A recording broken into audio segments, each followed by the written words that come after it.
channelnya para tenaga honorer, P3K dan aparatur sipil negara. Video kali ini kita akan membahas terkait dengan dukungan dari lembaga DPR RI terhadap pengangkatan para tenaga honorer menjadi aparatur sipil negara. Untuk itu kepada rekan-rekan silakan disimak dan ditonton secara lengkap video ini agar rekan-rekan bisa menerima informasi secara utuh dan menyeluruh.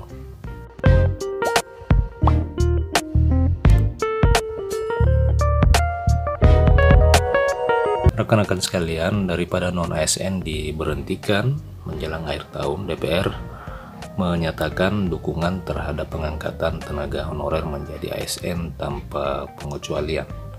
DPR tidak tinggal diam, bersama pemerintah mengurus nasib non-ASN tahun 2023 yang di penghujung tahun ini akan dihapuskan status atau nama tenaga honorer.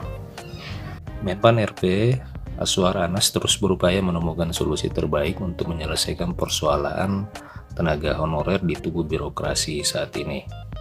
Untuk itu, yang dilakukan saat ini adalah menemukan solusi yang tepat agar honorer bisa diatasi tanpa harus melaksanakan pemutusan hubungan kerja yang jumlahnya cukup banyak. Mengingat saat ini jumlah terdata dalam melaporkan surat pernyataan tanggung jawab mutlak saat pendataan non-ASN tahun 2022 berjumlah sekitar 2,3 juta honorer, sehingga ini menjadi pekerjaan terberat bagi pemerintah. Berangkat dari kondisi ini, rekan-rekan sekalian, Dewan Perwakilan Rakyat Republik Indonesia, khususnya Komisi 2 yang menangani persoalan honorer, meminta pemerintah agar semua honorer itu bisa diangkat menjadi ASN tanpa pengecualian. Hal ini menyikapi oleh karena kebijakan pemerintah selama ini hanya memprioritaskan tenaga honorer tertentu saja di dalam mengikut sertakan dalam seleksi penerimaan aparatur sipil negara, khususnya pegawai pemerintah dengan perjanjian kerja.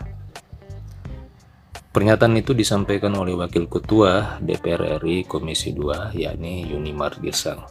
Seluruh tenaga honorer ini akan diangkat menjadi P3K tanpa ada pengecualian. Itu yang dikatakan oleh Wakil Ketua Komisi 2 ini. Dan pengangkatan atau peralihan tenaga honorer ini menjadi P3K harus sudah terrealisasi paling lambat 28 November tahun ini. Ini yang menjadi pernyataan dari Wakil Ketua Komisi 2 ini, Yunimar Girsang, yang menginginkan pengangkatan tenaga honorer menjadi aparatur sipil negara atau pegawai pemerintah dengan perjanjian kerja. Kebijakan pengangkatan honorer menjadi P3K ini diharapkan tanpa ada pengecualian dan bisa mengakomodir seluruh tenaga honorer, apakah itu tenaga honorer teknis administrasi, guru kesehatan maupun penyuluh. Perihal penundaan tersebut, saat ini memang pada prinsipnya proses penyelesaian masalah dalam lingkungan birokrasi Indonesia akan dilaksanakan pada 4 prinsip dasar. Salah satunya adalah menghindari PHK massal, kemudian prinsip yang lainnya adalah tetap menjaga agar anggaran fiskal APBN maupun APBD itu tidak membengkak, kemudian tetap memperhatikan pendapatan atau penghasilan kerja honorer, serta diselesaikan berdasarkan regulasi atau aturan yang berlaku. Namun rekan-rekan sekalian, kebijakan dari pemerintah atas usulan DPR yang diberi dukungan terhadap honorer diangkat menjadi ASN tanpa pengecualian akan menjadi penantian buat pada non-aparatur sipil negara di tahun 2023 ini.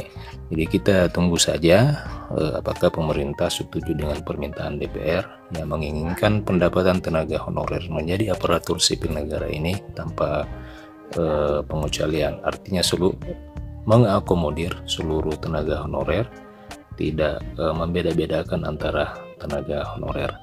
Rekan-rekan sekalian, demikian informasi pada video kali ini. Terima kasih telah menyaksikan. Sampai jumpa di video berikutnya.